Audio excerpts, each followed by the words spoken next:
kita bertemu lagi dalam notifikasi di Bernama. Anda bersama-sama dengan saya, Hezri Rahil, malam ini. Dan anda juga telah pun mengetahui apa yang biasanya kami ketengahkan dalam rancangan ini. Mungkin sedikit,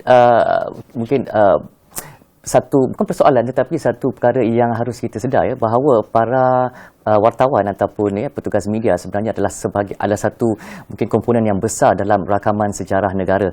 Banyak peristiwa yang berlaku tanpa mereka ini, mungkin kita tidak akan mendapat maklumat bukan sahaja dalam bentuk semasa tetapi juga dalam bentuk archive ataupun arkib yang akan merakam setiap detik yang berlaku, gambar-gambar yang boleh kita lihat semula. Video-video sekarang ni dah semakin canggih dan inilah sebenarnya sumbangan mereka kepada mungkin lakaran sejarah negara kita. Dan tempoh ini juga merupakan satu tempoh yang penuh bersejarah bagi kita. Besar apa yang berlaku dan kita semua akan mengingatinya, dan para media juga membantu kita dalam merakam setiap detik yang telah pun kita lalui. Satu lagi perkara yang juga perlu kita ingat dalam bulan Mac ini, mungkin bukanlah satu peristiwa yang menggembirakan, satu tragedi yang masih lagi membayangi kita sampai hari ini. Kalau anda mengikuti perkembangan semasa, 2 hari yang lalu telah pun bermula perbicaraan untuk kes MH17 di The Hague, Belanda, dan 4 orang yang dinamakan telah pun didakwa di sana tanpa kehadiran mereka, dan perbicaraan juga berlangsung, juga disiarkan secara langsung dalam laman sesawang mereka yang boleh kita semua saksikan. Ada beberapa orang ahli keluarga ataupun waris kepada mangsa telah pun hadir di sana untuk menyuarakan tuntutan kerugian kepada pihak berkuasa di sana, dan mengapa ia didakwa di sana, kerana ia telah pun difailkan di sana. Jadi kita ikut peraturan di sana. Kita doakan yang terbaik juga untuk rakyat Malaysia dan juga mereka yang terlibat juga daripada negara-negara lain yang turut menjadi mangsa dalam naas pesawat itu. Itu perbicaraan untuk MH17 yang tragedinya berlaku dalam bulan Julai. Tetapi satu lagi pesawat yang juga menerima nasib yang menggemparkan, tetapi sehingga hari ini masih lagi menjadi misteri. Masih lagi banyak perkara yang samar, iaitu MH370 yang telah pun menerima nasib malang pada 8 Mac. Kalau ikutkan hari tahun ini, pada hari Ahad yang lalulah.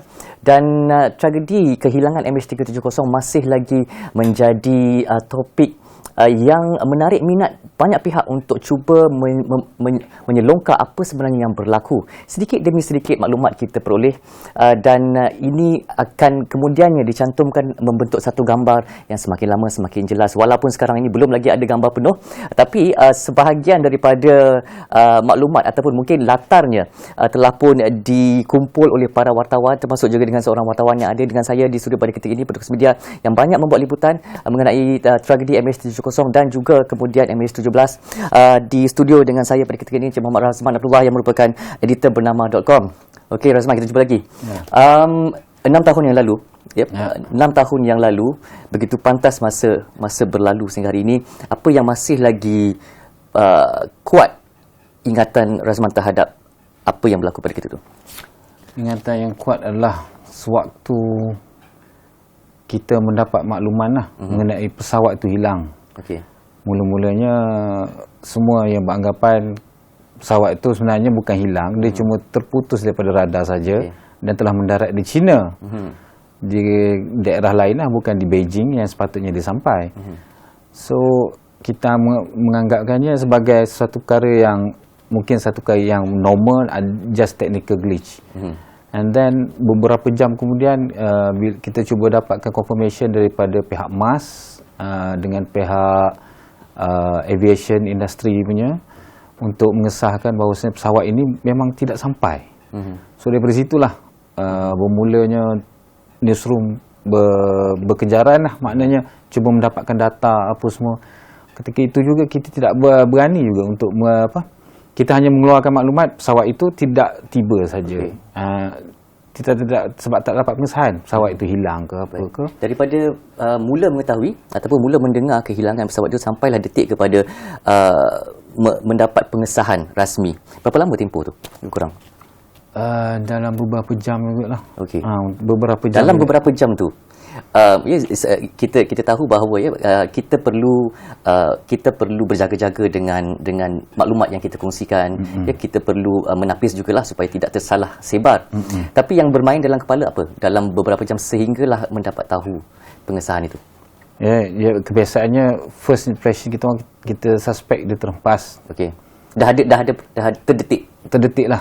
persediaannya dia terhempas, Okey. tapi tidak adalah teori mengatakan dia di hijack ke apa ke, mungkin dia mendarat cemas yang mana kita tak tahulah di mana. Tapi oleh kerana begitu lama dan kita mengetahui sehari kira macam beberapa jam selepas dia tidak mendarat tu, itu yang menjadikan teori itu berkembang. And then termasuk juga laporan daripada antarabangsa sudah mula memaklumkan bahawasanya pesawat ini terhempas apa semua. So dia macam kita percayalah, cuma tidak ketahui di mana lokasinya. Okey. Baik. And then waktu tu juga berkitar bahawasanya pesawat itu selamat dalam laman sosial, media sosial. Yeah. So dalam Twitter ada gambar, tapi gambar tu bukan gambar pesawat emas. Pesawat lain lah daripada jauh, kalinya merah apa semua, mendarat di China, di sana selamat mendarat. Ada pelbagai spekulasi di situ. So yang tu kita terpaksa berhati-hati, kita hanya melaporkan dia hilang saja. Okey. And then sehingga dapat pengesahan daripada autoriti bahawasanya dipercayai terputus daripada radar apa semua. Namun saya cukup berbanggalah dengan kerajaan Malaysia yang mana mengambil sikap profesional dengan membuat pengumuman yang terancang lah, bersikap terbuka lah. Walaupun dia ketika nak mengesahkan untuk mendapatkan data ni bukan senang. Sebab dia melibatkan pelbagai pihak. Maknanya pengesahan daripada pihak China, pengesahan daripada Malaysia punya, apa yang berlaku pada pesawat tu dan perjalanan dia. So dia kena check semua tu dan baru dia mengesahkan. So bila sahkan hilang tu, okey, kita go all out lah. Okey. Cuma ke mana pesawat tu masih menjadi, sampai sekarang lah, masih menjadi misteri tu kenapa dia hilang. Baik. Tragedi tersebut dibuat liputan oleh media seluruh dunia, ya, kerana ia juga ada yang mengatakan bahawa ini tragedi yang berlaku bagi Malaysia, tapi ada juga yang menyifatkannya sebagai universal kerana penumpang-penumpang yang datang daripada negara-negara yang berbeza, jadi bukan eksklusif kepada kita sahaja. Jadi dari segi pelaporannya, kita lihat di luar negara juga mereka ada media-media rasmi dan mereka juga ada tabloid, mereka juga ada media sosial yang juga menyuntik persepsi ataupun pandangan peribadi mereka dalam situasi tersebut. Dan kita di sini juga berhadapan dengan situasi yang sama, ya, antara yang kita laporkan secara rasmi, secara sahih dan apa yang dispekulasi oleh orang ramai. Jadi ada tak dibuat perbandingan pada ketika itu ataupun mungkin pendirian bernama pada ketika itu apabila kita dikelilingi oleh sumber-sumber yang mengatakan pelbagai bentuk maklumat? Okey, waktu tu bila maklumat tu mula tersebar luas pelbagai teori, kononnya dia terhempas, kononnya dia diculik ataupun diambil alih dirampas oleh pihak tertentu. Bernama mengambil pendekatan bahawasanya ini adalah pesawat bernama pesawat Malaysia. Dia melibatkan maruah Malaysia, industri Malaysia. Yang mana yang akan memberi kesan kepada keseluruhan international.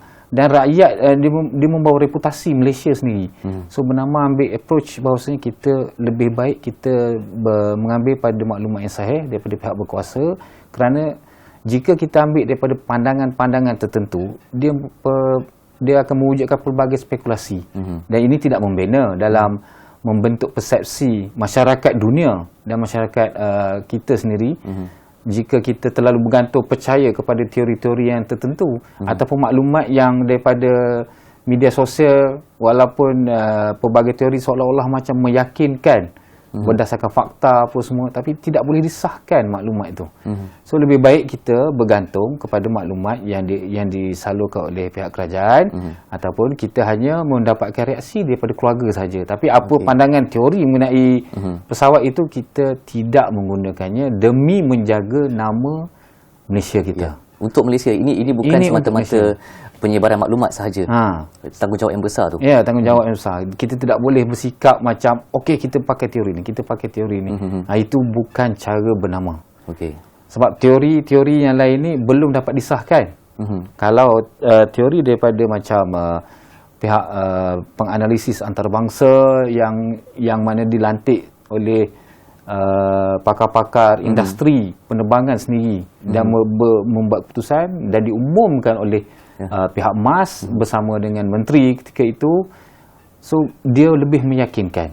Sebab daripada kita membiarkan spekulasi ini, dia akan menyebabkan ramai orang pihak yang akhirnya menyebabkan semua dunia menunding jari kepada Malaysia. Sedangkan dengan sikap profesional ni kita memberi maklumat yang betul secara terperinci dan berhati-hati supaya kita tidak boleh ditunding. Betul. Dan ini juga sama ada memudahkan atau menyukarkan kerja di kemudian hari. Jika kita perlu dijadikan rujukan semula bagaimana kedudukan kita dalam kalangan media di dunia.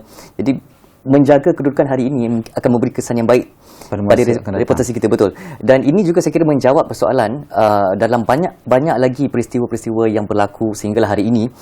Kenapa media rasmi tidak melaporkan hal ini sedangkan orang bercakap sedemikian? Kenapa Arus Perdana tidak memasukkan item tertentu sedangkan dia di media sosial berlega-lega cerita yang macam-macam? Jadi itulah alasannya. Ada sebab mengapa kita perlu menapisnya. Ya, sebab kita perlu menjadi satu entiti yang bertanggungjawab. Betul.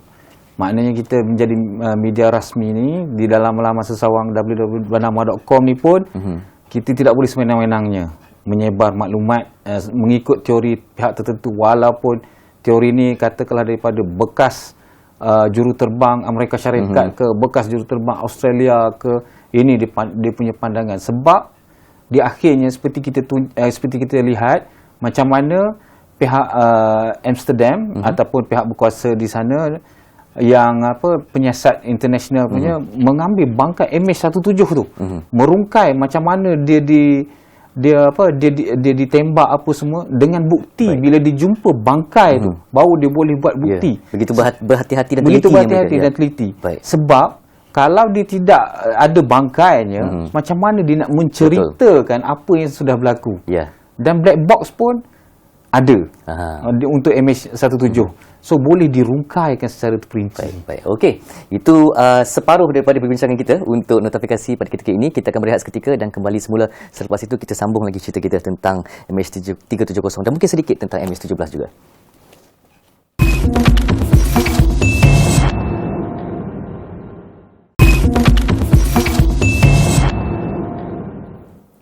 Okey, kita sambung semula perbincangan kita tentang tragedi yang berlaku 6 tahun yang lalu apabila MH370 ini merupakan satu unprecedented atau mungkin tak pernah berlaku lagi bagi negara kita, melibatkan satu pesawat komersial dengan beratus-ratus mangsa yang hilang sampai ke hari ini tak diketahui di mana mereka. MH17 juga menerima nasib terhempas melibatkan beratus-ratus mangsa. Itu sedikit berbeza kerana ada buktinya. Jadi dalam keadaan kesamaran, dalam keadaan yang jatuh dalam keadaan yang terhempas di satu lokasi yang tertumpu, bermakna tidak terserak sebegitu. Jadi depan matalah buktinya. Apa beza, apa persamaan dalam pelaporan untuk kedua-dua insiden ni? Okey, persamaan dia ialah dia insiden yang mengejutkan. Yang mana kita oleh kerana berpengalaman dalam MH370 tu, bila MH17 tu terhempas dalam tempoh 3 bulan je jarak dia, yang mengejutkan juga. So kita sudah lebih berhati-hati. Maknanya kita dapatkan maklumat daripada pihak berkuasa dulu, mengesahkan dulu, sebab dia ada prosedur dia. And then daripada maklumat luar negara, news ketika itu daripada Rusia apa semua memaklumkan itu adalah kawasan peperangan. Maknanya kawasan sepadan antara Ukraine dengan Rusia tu, ada puak pemberontak dan puak pro kepada kerajaan, tentera Ukraine sendirilah, dan pro kepada Rusia. So makna kawasan itu adalah kawasan peperangan yang mana cukup berbahaya. Tidak ada garanti siapa war zone. Dia adalah war zone. Dan negara itu kalau kita nak pergi ke sana perlu dijemputan. And then negara itu dalam keadaan berperang sebenarnya status dia. So untuk pergi kita ke tempat kejadian tu memerlukan jurnalis yang betul-betul pengalaman. Tidak boleh yang biasa-biasa pergi untuk tengok saja-saja. Tak, sebab dia life threatening. Bermakna semua yang ke sana, baik dari segi wartawannya, dari segi petugas keselamatannya, dari segi saintis-saintisnya, semua adalah yang pakar. Pakar. Yang memang selected lah untuk misi memang tu. Selected. So macam MH17 tu, saya pergi ke Ukraine pada menerima makluman dalam tempoh beberapa jam, dalam 8 jam ke 10 jam lepas insiden tu terus bertolak. Kerajaan Malaysia telah charter satu pesawat dengan tim mereka, tim penyiasatannya, dengan tim unit agamanya dengan pelbagai unit medianya untuk pergi buat liputan ke sana. Okey, dan ya, kita juga sambil-sambil tu sambil paparkan beberapa gambar yang Razman sendiri rakam ya. Ini untuk misi ke mana ni? Ini MH370. Okey. So ini misi pencarian yang mana saya menaiki pesawat Amerika Syarikat yang mana mencari di sekitar lautan Hindi juga. Okey. Daripada Subang menuju ke sana selama beberapa jam. Dalam lebih kurang 10 jam nak untuk sampai ke destinasi untuk pencarian. Sebab tu dipercayai dia hilang di atas sikit daripada laut Selat Melaka sana. Okey, baik. Okey. Pencarian berapa jam pula? Pencarian berapa jam pula? Pencarian melibatkan dalam 4 jam. Okey. And then patah balik dalam 8 jam, 9 jam macam tu. Okey. Oh, lama juga tu. 1 hari lah lebih kurang. Habis 1 hari. Okey. Sebenarnya apa kaedah pencarian tu? Ramai juga yang tertanya, terfikir. Saya pun terfikir juga, bagaimana mencari di bawah di bawah tu ada laut. Dia ada distance dia bila dia terbang, dia tak boleh terbang terlalu rendah. Pesawat tu, cuma pesawat tu dia cara penglihatan dia adalah melalui fizikal mata. Dia ada sistem radar dia untuk mengesan, iaitu mengesan objek besi. And then satu lagi, mata yang kalau dilihat dalam gambar tadi, tentera tu sendiri melihat daripada tingkap untuk mengesan jika ternampak apa-apa yang memantulkan cahaya. Objek yang memantulkan cahaya adalah seperti besi lah. Seperti kapal, maknanya terlihat. Itu yang dia boleh lihat tu. Sebab kalau nak bergantung kepada sistem radar juga tak cukup komprehensif. Dia mungkin kapal biasa. So mata tu juga dia ada 2, kiri kanan penjuru dia. Berlega-lega sambil memerhati dengan mata kasar. Dia ada kawasan dia persegi dia. Kita pusing dalam 4 kali 5 kali di situ. So tak sentuh darat lah. Okey, itu saya rasa itu pengalaman pertama Razman juga. Itu pengalaman pertama saya dalam bagaimana mencari. Boleh describekan apa yang dilalui dalam hati, dalam fikiran sepanjang hari itu? Sepanjang itu kira macam agak takut. Sebab kita tidak temu darat pun. Risau sebab ialah pesawat disuspek hilang dan dipercayai terhempas di lautan, dan kita pula pergi ke sana untuk misi mencari. Terlibat sekali dan melihat macam mana tentera Amerika Syarikat menyumbang. So agak bimbang dan khawatir mengenai keselamatan kita, dan juga dia pengalaman baru. Apa yang nak dibuat liputan di dalam kapal terbang saja. Apa yang nak diceritakan. So kita dapatkan maklumat lah daripada apa yang dicari, kenapa menggunakan tentera untuk melihat di luar sana, kenapa mata kita penting untuk melihat, dan adakah sistem radar yang ada ni cukup ke tak cukup. And then dia cakap bila ditunjukkan sebenarnya sistem radar ni hanya untuk mengesan surface saja. Bukan untuk mengesan dasar. Sebab dasar perlu satu sistem yang radar yang masuk ke dalam dasar. Yang ni pesawat berada tinggi dan dia tak boleh terbang rendah kerana ombak di lautan adalah tinggi yang tidak boleh dijangka. Ada yang cecah 100 meter, ada yang 50 meter. So kalau dia terbang rendah, dia bukan macam tanah, dia tak bergerak. Kalau dia ombak, dia bergerak berayun-ayun. So maknanya jika pesawat tu tiba-tiba ombak tu naik 100 meter, pesawat tak sempat nak naik, boleh kena tangkap. Tangkap ombak, terhempas. So itu yang bahaya. And then kenapa dia kena pakai mata? Maknanya tentera juga kena tengok keliling. Sebab tu dia berpusing tu ialah kerana mata manusia lebih nampak daripada sistem radar. Itu memang realiti ya? Memang realiti. Itu pencarian secara praktikal di mana-mana pesawat yang hilang di dalam laut. Itu praktikal yang diamalkan oleh tentera di seluruh dunia lah. Ini SOP yang standard. Saya pun baru tahu tentang kelebihan mata yang kita ada ni. Mata kita ada. Bukan sebab kalau kita tengok daripada jauh, contohnya macam kapal kargo. Bila kita berada dalam 30 meter ke daripada udara, kapal kargo tu kelihatan seperti satu bot kecil yang di tengah lautan dia berombak-ombak. Bila dia turun dekat sikit, itu adalah kapal kargo yang kita nampak. Yang mana bila kita di darat, di pelabuhan, dia panjang dan besar untuk kita. Tapi bila di kelautan, dia hanya kecil sangat. Baik. Dan dalam masa yang sama juga ya, kita lihat banyak negara yang menawarkan diri untuk bekerjasama dan juga menawarkan kelengkapan logistik untuk pencarian. Razman sempat untuk mungkin mengikuti misi-misi selain daripada yang bersama pesawat dari Amerika Syarikat tersebut? Tak sempat. Cuma dan melihat di pelabuhan saja. Ada yang tim lain sebab untuk pergi ke operasi ke lautan, dia perlu menyediakan senarai nama. Siapa yang ikuti, kerana dia akan melibatkan perbekalan makanan dan penempatan untuk staf berkenaan duduk di mana, tidur di mana. So sebab staf tu akan berada dalam kapal tu katakanlah 30 hari kita kena sediakan makanan untuk dia. Dan dia bukan pelancong Bukan pelancong. Ini bukan kerja macam kita datang naik bot macam tu. Betul. Naik feri saja tak. Ini perlukan perancangan rapi. So berapa berat kapal and then berapa ni, dia melibatkan kuasa, tenaga minyak, penggunaan minyak apa semua. So semua itu melibatkan kos.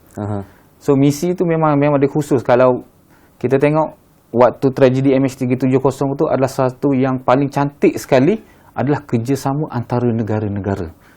Kita tengok bagaimana negara luar negara seperti Amerika Syarikat, Jepun, China, negara-negara berkuasa besar datang membantu dalam mencari MH370. Dan masing-masing tidak ada nak tunjuk kita pandai ke apa, tak. Dia semua berdasarkan kepakaran ahli saintis yang berada di Malaysia. Dia international yang datang berkumpul di Malaysia dan dia mengumpulkan data, okey, kita suspek dia berada di kawasan ni. And then pihak berkuasa yang lain, negara-negara lain akan cari di kawasan itu. Kemudian dimaklumkan, okey, di kawasan sana pula. So dia mencari secepat yang mungkin sebab dia ada tempoh hari dia. Jika bangkai tu ada, kemungkinan manusia tu boleh hidup, mangsa boleh hidup, dia ada tempoh. So dia segerakan. Yang tu ramai-ramai datang tu. So kerjasama tu adalah sesuatu yang paling cantik sekali lah. Dalam sejarah pencarian pesawat terhempas, Malaysia adalah paling besar lah tragedi MH370 ni. Beberapa bukan beberapa lah, puluh-puluh negara terlibat. Ya, betul. And then melibatkan lebih kurang, tak ingat saya, dekat 1,000 lebih tenaga kerja manusia yang melibatkan pihak berkuasa untuk datang. Betul. Dan di sebalik daripada tragedi yang menimpa bangsa, di situ jugalah satu bukti bahawa apabila kita menjadi tumpuan, kita akan dikenali. Media-media lain juga akan mengenali Malaysia, sama ada dalam bentuk di mana kejadian itu berlaku ataupun sikap kita ketika melakukan kerja tersebut, ataupun banyak lagi lah perkara-perkara. Tapi di apa jua cabangnya, ada nama Malaysia di situ. Dan hari ini 6 tahun selepas kejadian berlaku dan pencarian juga tak nak kata bukan dihentikan secara mutlak, tetapi kalau ada keperluan akan mungkin disambung. Tapi hari ini mungkin kalau secara retrospektif ke belakang, apa yang Razman fikirkan? Adakah masih lagi tersangkut dengan cerita itu, ataupun dah move on ke, ataupun macam mana? Masih. Dia satu sejarah misteri yang dalam teknologi penerbangan moden ni, macam mana pesawat tu boleh hilang? Dengan dia boleh, sistem enjin yang boleh berkomunikasi dengan satelit apa semua, dengan sistem perhubungannya, dengan sistem komunikasi yang tinggi, pesawat tu boleh hilang begitu saja, lenyap tanpa sebarang teori. So, dan orang yang membuat kapal terbang tu bukan calang-calang syarikat, memang dia menjual betul penerbangan tu di seluruh dunia. Banyak syarikat yang pakai. So macam mana yang canggihnya tu boleh hilang? Dia bukan pesawat lama 1945 punya pesawat. Ini bukan macam kita beli motosikal boleh kawan pinjam ke dan sebagainya kan. Kalau rosak kita tinggal tepi jalan. Tidak, ini pesawat ni sangat-sangat kritikal pengeluarannya. Sangat kritikal. So macam mana dia boleh hilang? Dia menjadi satu sejarah yang sampai sekarang tak boleh dirungkai. Hanya teori saja. Itu MH370. Dan lebih sedih saya ialah bila kita pergi interview mangsa lah, keluarga-keluarga mangsa. Keluarga-keluarga mangsa ni yang mana sukar ada yang tak dapat nak menerima, terutamanya masyarakat orang Cina lah, sebab tidak jumpa mayatnya. And then nasib dia orang, ada yang bergantung pada mangsa tu sendiri, bergantung hidup, dan ada yang kehilang secara mengejut. So betul-betul menyentuh perasaan. So saya memang ada personally lah follow certain anggota keluarga mangsa ni dalam Facebook dia, dalam Instagram. Ada yang saya lega apabila mereka boleh meneruskan hidup lah, menerima hakikat. Tapi sebenarnya mereka seorang yang ahli keluarga mangsa ni seorang yang betul-betul tabah dalam menerima satu maklumat yang terkejut dan menerima hakikat, tapi telah jada mayatnya. Ketidakpastian yang tidak diminta. Mereka pun tak minta apa yang berlaku, tapi kita boleh terus berdoa lah kepada semua, dan kita doakan juga untuk tiada lagi sebarang tragedi sebegitu yang akan berlaku pada negara kita. Yang baik-baik saja kita mahukan. Okey Razman, terima kasih banyak-banyak kerana sudi mengimbau semula kenangan lama yang kita bangkitkan semula hari ini, dan mudah-mudahan itu akan mungkin mengingatkan kita kembali tentang apa yang berlaku, dan semoga kita menjadikan iktibar untuk masa hadapan. Setakat ini dahulu notifikasi, kita akan jumpa lagi.